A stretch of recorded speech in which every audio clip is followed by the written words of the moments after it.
we're back, and we're back doing some good stuff. This right here is a 56 Chevy BEL AIR.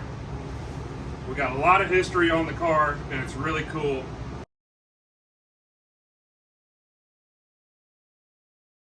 First off, getting the thing in here was so much easier. If you do this kind of stuff, just please, if you got a winch, do what we did. Mount yourself a nice little plate on the floor. Makes it so much easier. And now we can go from the floor of the garage to the car trailer without any issues. But back to more pressing issues. 56 BEL AIR, from what we can tell, all original. The interior has been redone. I don't think that was original. Nice seats, matching shag carpet, pinstriping dash. Shows that somebody really cared and loved for this car quite some time ago. The body is in pretty good condition. Got almost the perfect amount of patina. There is some Bondo and some rust, but that's to be expected. 265, 2-barrel with a powerglide. Headers, the whole shebang. Glass packs, everything that's cool. Now the actual history on the car, okay. The guy that we got it from bought this car new in 57. And he painted it all nice, metallic paint, did the interior, did some motor work, and then he handed it down to his son. And this was his son's car to drive all throughout high school. And then the son ended up keeping the car because the father did sadly pass away. And then the car just sat. He pushed it away in a garage. He just let it sit, look at it, whatever. My grandpa actually bought this car 9 or 10 years ago, and it has been sitting out just in the pasture ever since then. So there is no license plate. We're going to dig around in the glove box, try to see if we can tell when the last time this thing was on the road.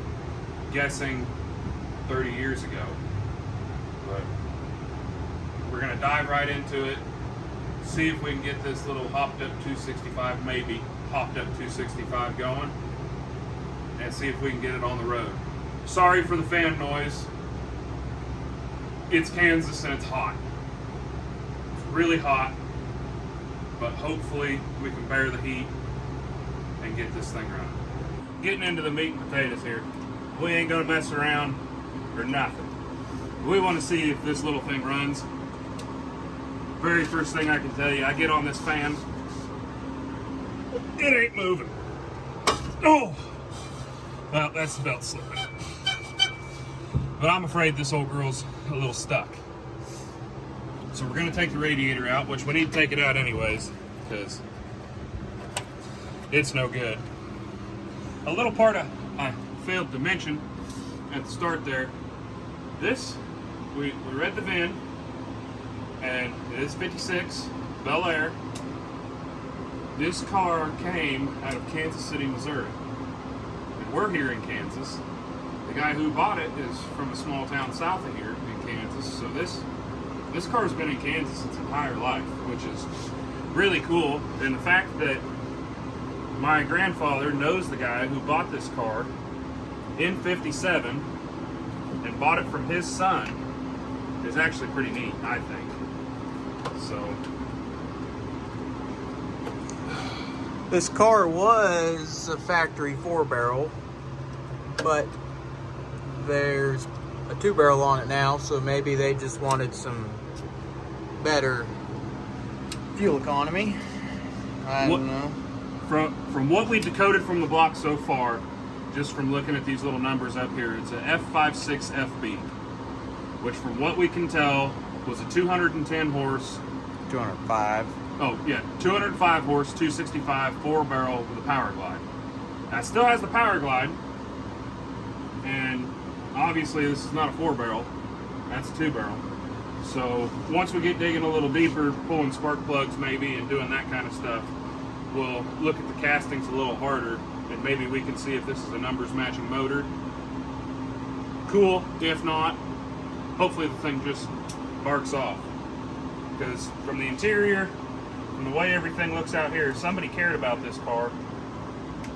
And somebody took decent care of this car. Oh, that rad hose is going to have to be cut. The oil in it, I don't know if you guys can see it.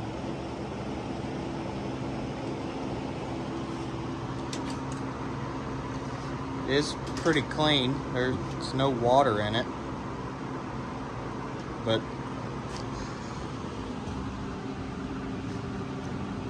hopefully everything goes as planned.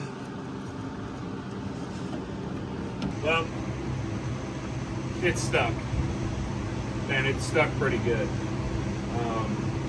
We decided to take the radiator out. It was junk anyways, so that way we can give ourselves a little bit more room. And I told myself, let's take the radiator out so that way we can get on the crank bolt.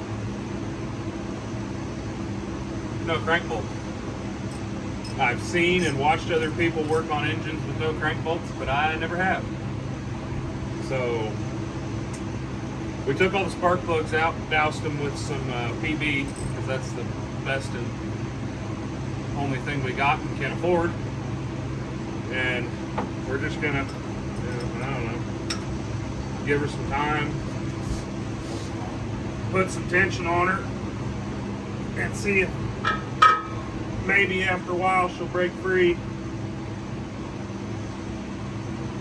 But she's not wanting to move. She's pretty stuck. So we're gonna have to let that PB do its thing for a little while. So either the motor is going to turn over or the belt's going to break. One of the two. We have to. We'll jack the thing up, get underneath there, see if we can get on the flywheel, put some actual good power to it. But I'd like to see if we can just break it loose with the belt. If we need to, we can pop valve covers and make sure that we're not sticking on valves or nothing like that. But overall, getting her tore apart here. Spark plugs all looked good, just nice, rich. They weren't leaned out, no oil soaked, nothing like that. So far it's looking good. When Grandpa did buy this car 8, 9, 10 years ago, when he bought it, he said the motor spun over. But it was in a garage, and it was garage kept then. Then it went out to a pasture.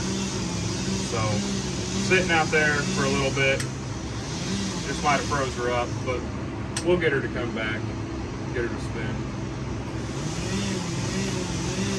The cool thing is we found a key. It did have a key in it, and the key opened up the trunk. So come on back here and look at this. So it actually did have an ignition key, and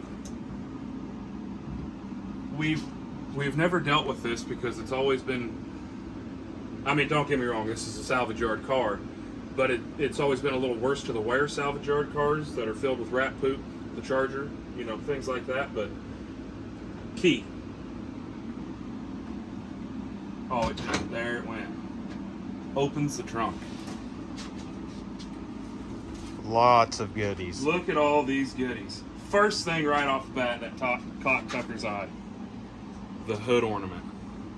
We actually have the hood ornament. And all the trim pieces. All of the trim pieces. Well, it looks like anyways. We've got an extra generator that I'm guessing went bad. I have no clue what that is. We've got radios out the wazoo. The original valve covers.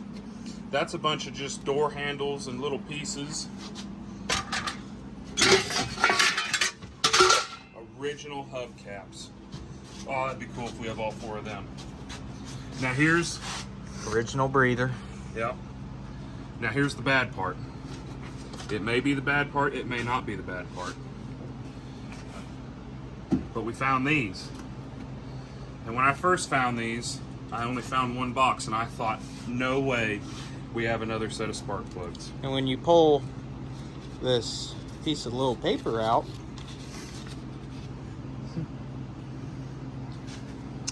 yeah. So what do you think's in there? These are used lifters.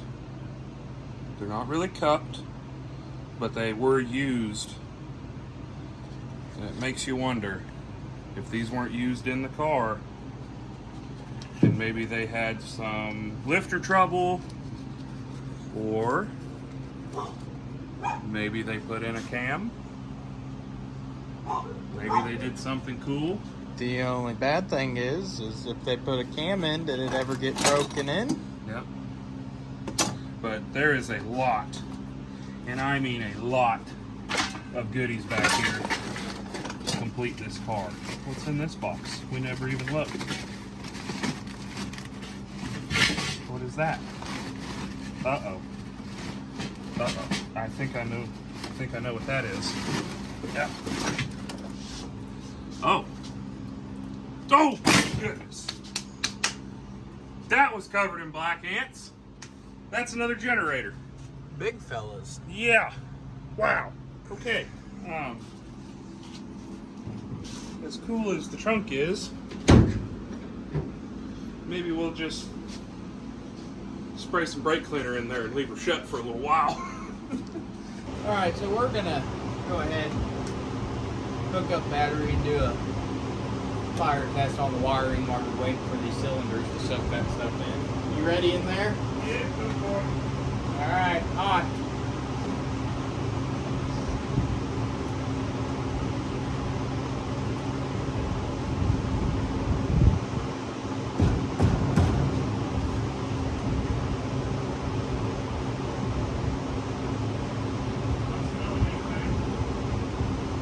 Turn the key on. Oh, I got a generator and all light. Headlights? I'm gonna try park lights first. No park lights. Do the headlights? Headlights. Oh yeah, we got head. I'm gonna go. Blinker. Let me go to the back. Okay. Oh, we got no bulb over here. Your light's still on? Yeah, lights are on. I don't know. I don't think we got anything on the brakes. Okay. Radio? No radio. I'm gonna try blinker. I've got an inside light, the right blinker.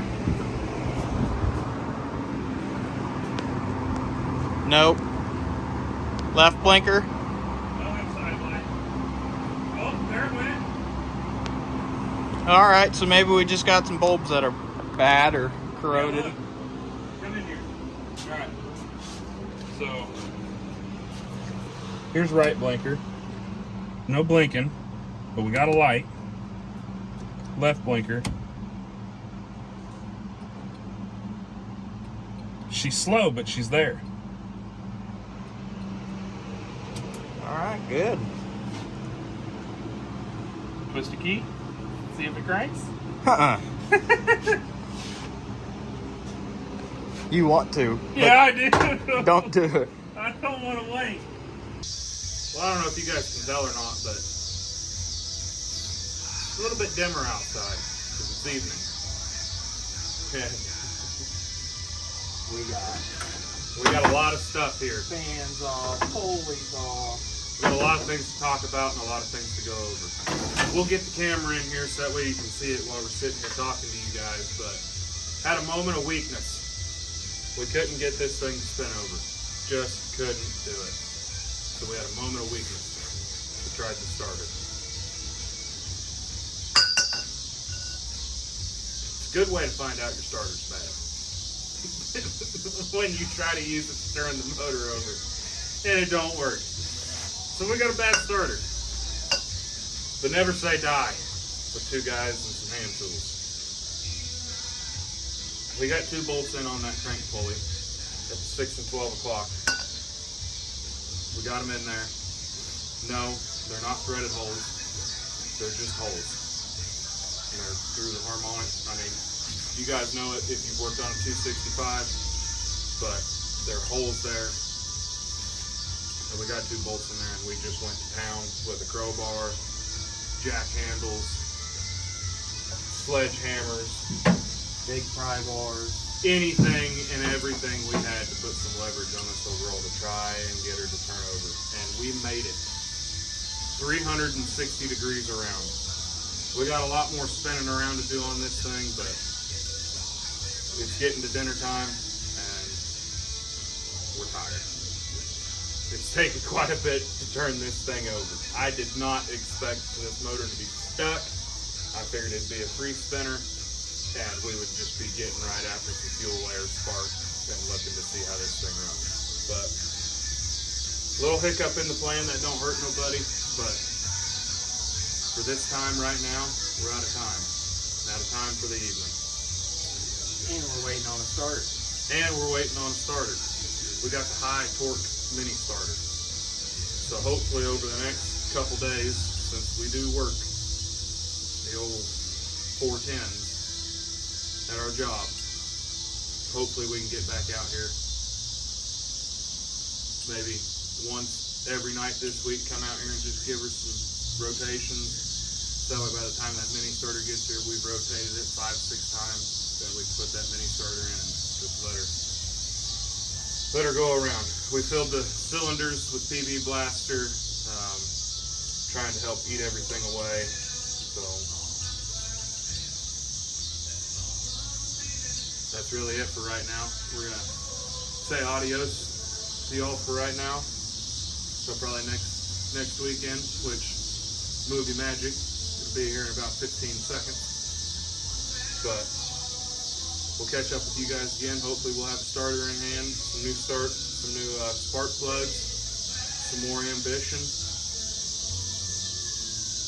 and maybe a running 265 1956 Chevy Bel Air powerglide, headers, glass packs, tire chirping,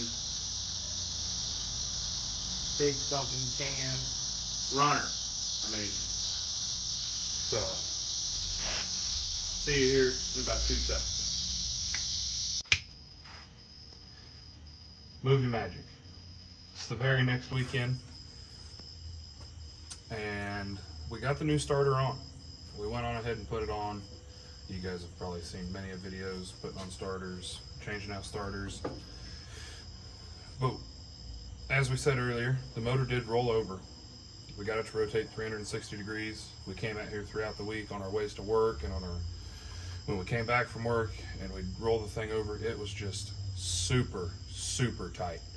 I mean, without having a crank bolt, there's no good way to just simply get on it. I mean, you're underneath on the flywheel with a pry bar, you're trying to use the belt, and there's just not a good way to do it. So we did put a new starter on, and we're just simply gonna press the button. We've lubed the cylinders again, and we're just gonna see if that starter will just spin this thing over, and we're just gonna let her spin over for a little bit. Get some of those juices through the motor.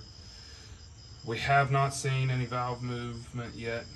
I mean, this is going to be the first time we're hitting the starter button, so we just want to make sure that we do see some valve movement. Cam hasn't worn a flat lobe or anything like that, and maybe if we're lucky, we'll get some oil coming out of these push rods. So I am going to hold it for a good just a minute, 90 seconds, to see if we can get any oil pressure running through this thing before we actually try for spark and fuel and try to fire this thing. So here we go. I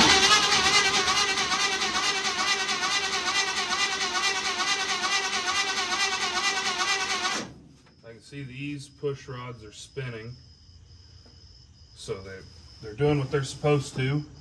Seeing some of our PB come shooting up out of there. So we're gonna do it just for another 30 seconds to a minute. Make sure all these push rods, at least on this side, are spinning like they have some life.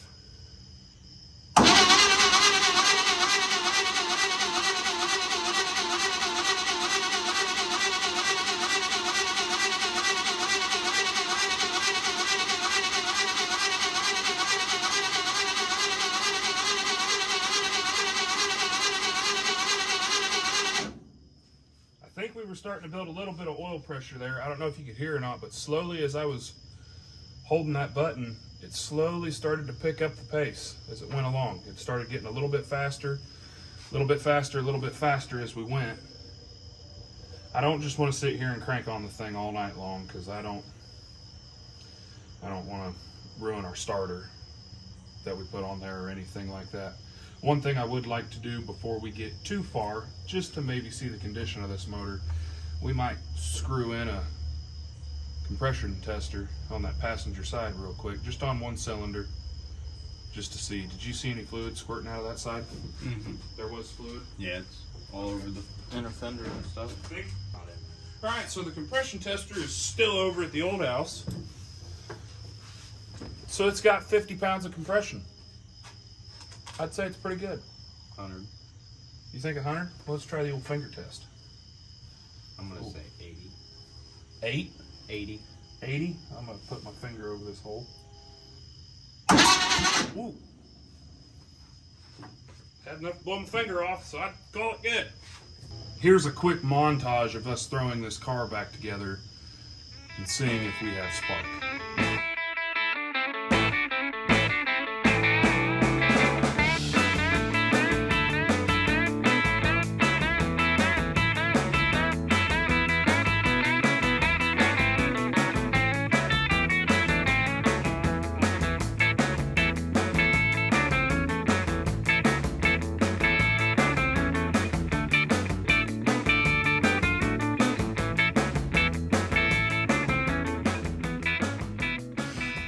Well, as you guys can see here, we got everything somewhat back in order. Header's on, all the spark plugs are in, everything's hooked up. One thing we did find when we were underneath the car putting on the new starter was that the ground going from the body to the engine had rotted in half and was just hanging there. So we had this guy laying around. We just threw it on for our engine ground just for the time being, maybe permanent. And the guy before, definitely black for positive, red for ground. So we had to leave it. Look at this color. Look at that color. Look at that blue. That car would have been so beautiful, that blue. All right. All right, back to it. So we're just gonna crank it over, see if we have spark. We haven't touched anything. Keys on, just gonna see if we have spark.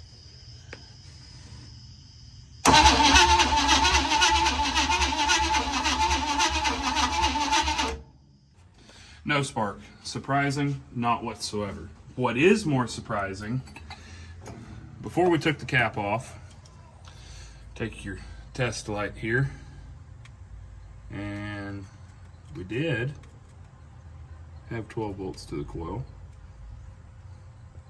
There it is. 12 volts to the coil. Doing good there. Without even trying it, testing it. Nothing. You just know, sitting out in the field, these points are gonna need a little bit of action. So we took a little piece of sandpaper in here to the points and got them. Oh yeah, that's good spark now.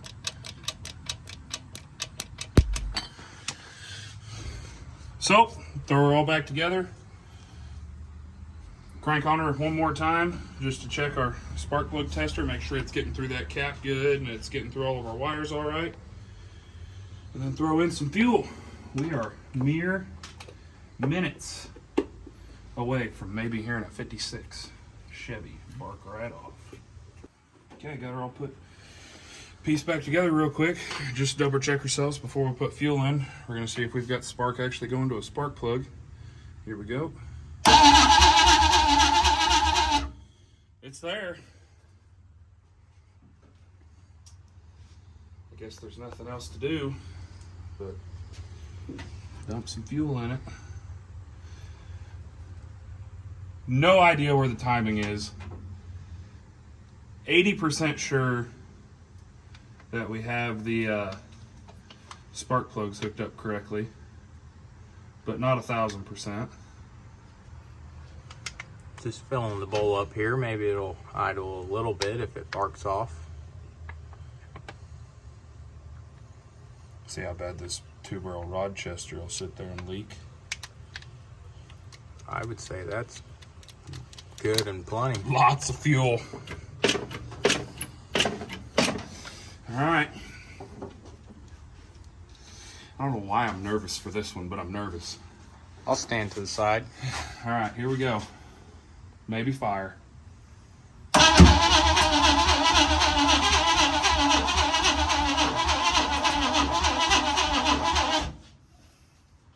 It hit once or twice, but then kind of died out. I don't want to say it right now, but let's hope it's not what I'm thinking.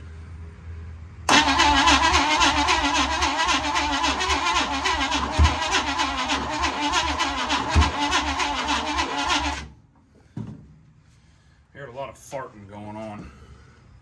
A lot of weird farting. I guess we'll give her all the air she wants. We'll lay some fuel down in there. Oh yeah. Oh, we got a hell of a carb leak. Heck of a carb leak. Guess we'll try her just one last time.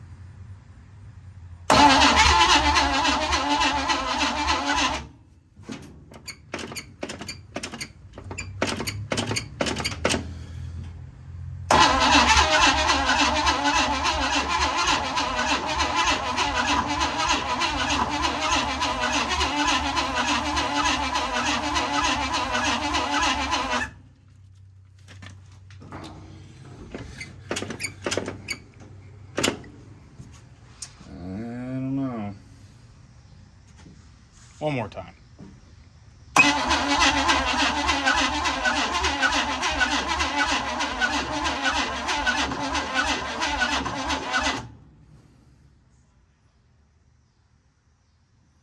Okay. Well, that's one problem we're having. It's not super hot, but it's definitely a little warm. So we're having a grounding issue on the car. I'm guessing that's why it's not spinning over fast enough, because that's spinning over pretty slow. I figured we'd get her whooped with that guy, but we're gonna have to look into some grounding on this car a little bit better, see what's going on. I heard a squeaking. I don't know if we're talking bearing or what there, but I heard a squeak. It did pop and fart a couple times. One time was back through the carburetor. Hoping that's not something to do with timing. We didn't check it. We just obviously threw some fuel to it to see what it would do. But Didn't check firing order either. Just threw some plugs on. yeah, we threw the plugs back on how they were, so we might dial in on a firing order, see if we can get a little bit of a better grounding system going on. And then maybe run it back and see what we can do. Well, my fear and my theory might be right. Don't know for 100% yet, but we fixed our grounding problems. This body ground to behind the battery was laid over paint. So, and we found a couple other things. We cleaned everything up really good. Seems to be cranking over, doing all right, but it's struggling. And we see some popping and banging, some flames coming out of the headers here, but it seems like when it pops and bangs, it's fighting itself.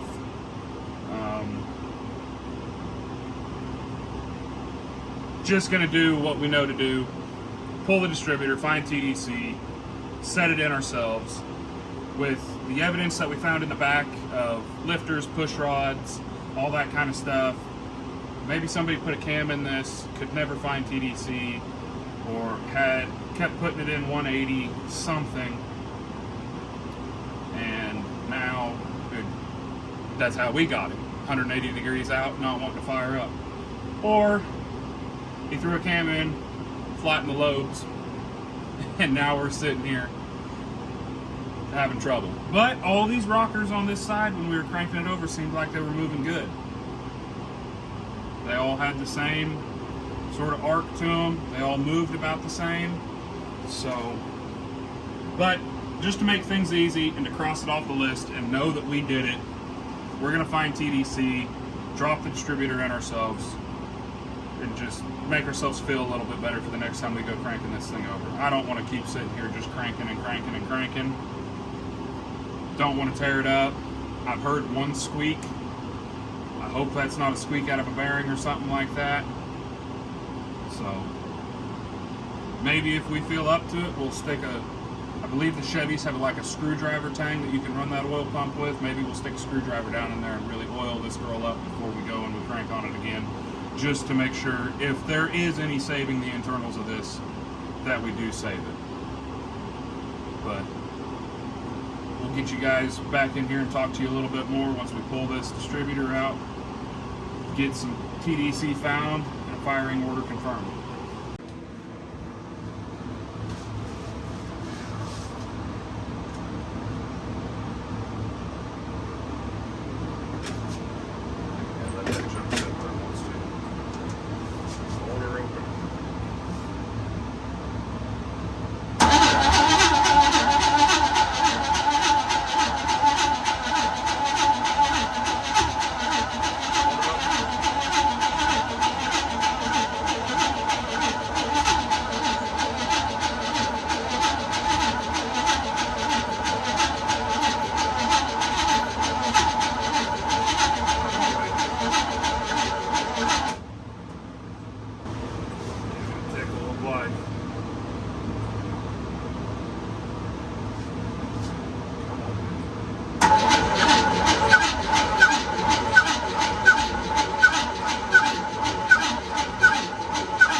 We're back. It's been a little bit. Over a week since our last video. Has been 2 months. Something like that. Something like that. Boy, we're falling behind. But we're back on the 56. We've been doing a lot off camera. We'll show you a little bit of what we've been doing, but there's been a lot going on here at my new house. We've got a privacy fence that we've put up.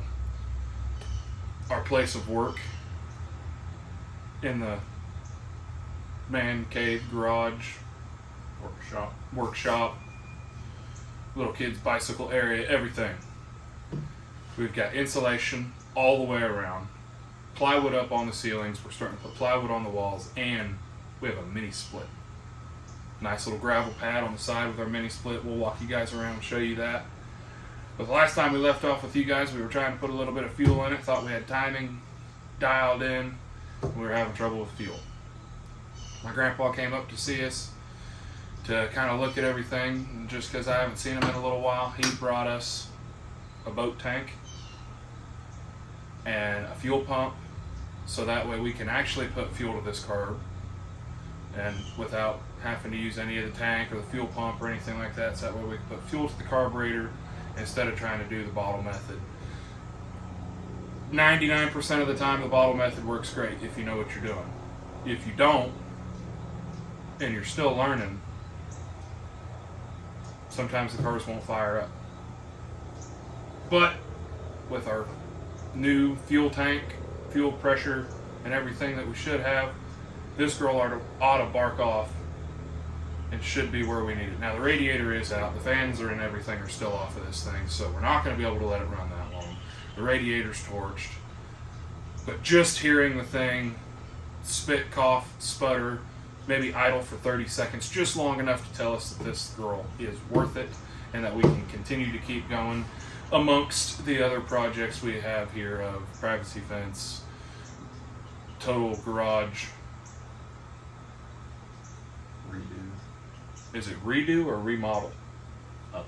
Upgrade. The total garage upgrade and everything. So we'll walk you guys around and show you a little bit of what we've been doing around the house here.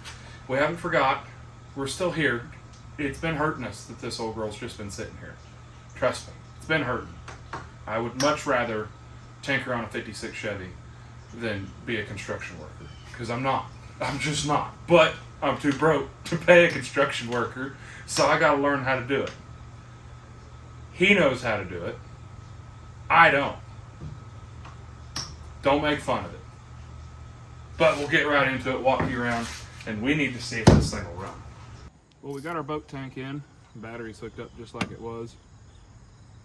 One thing we haven't been talking about with you guys is, you know, watching Derek at Vice Grip Garage and all these other guys. I'm drawing a blank. Another good one. Junkyard Digs. He's super knowledgeable when it comes to all this stuff. It's always good to run your 2-stroke oil in there with your fuel on these engines that haven't ran in a long time.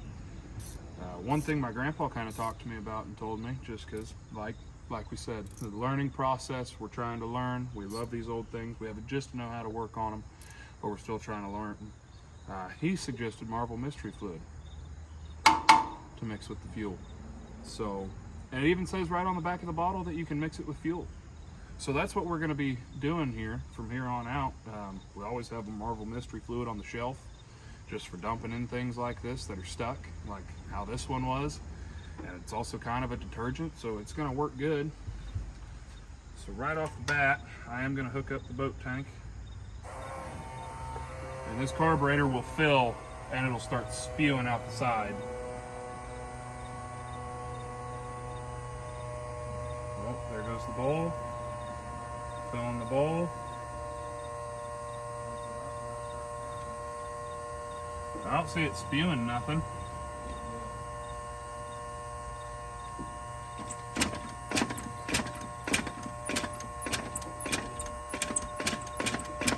Hit it. See if it'll go.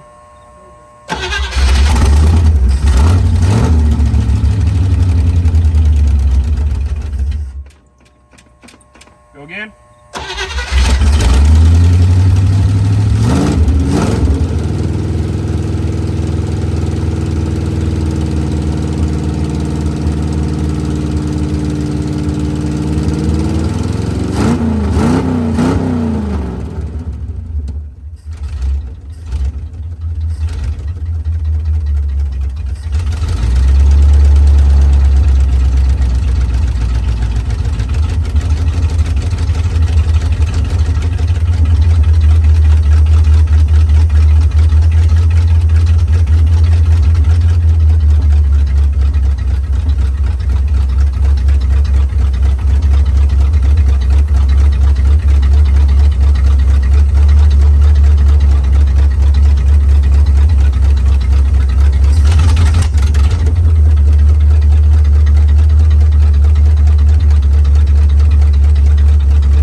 I just want you guys to know, off camera, I fought this thing with a water bottle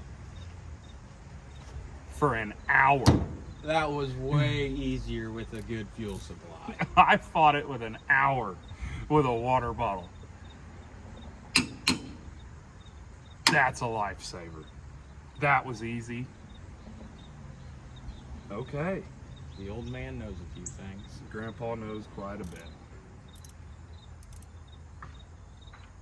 Well, good. I'd say she's a runner. I'd say we're golden.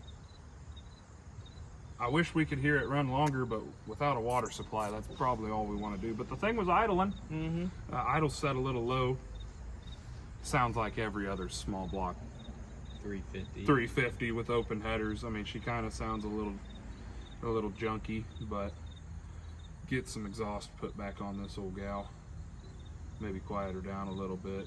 Obviously, tune carburetor, actually verify timing and do all that, but don't want to dig too deep without having a radiator and a water supply in here.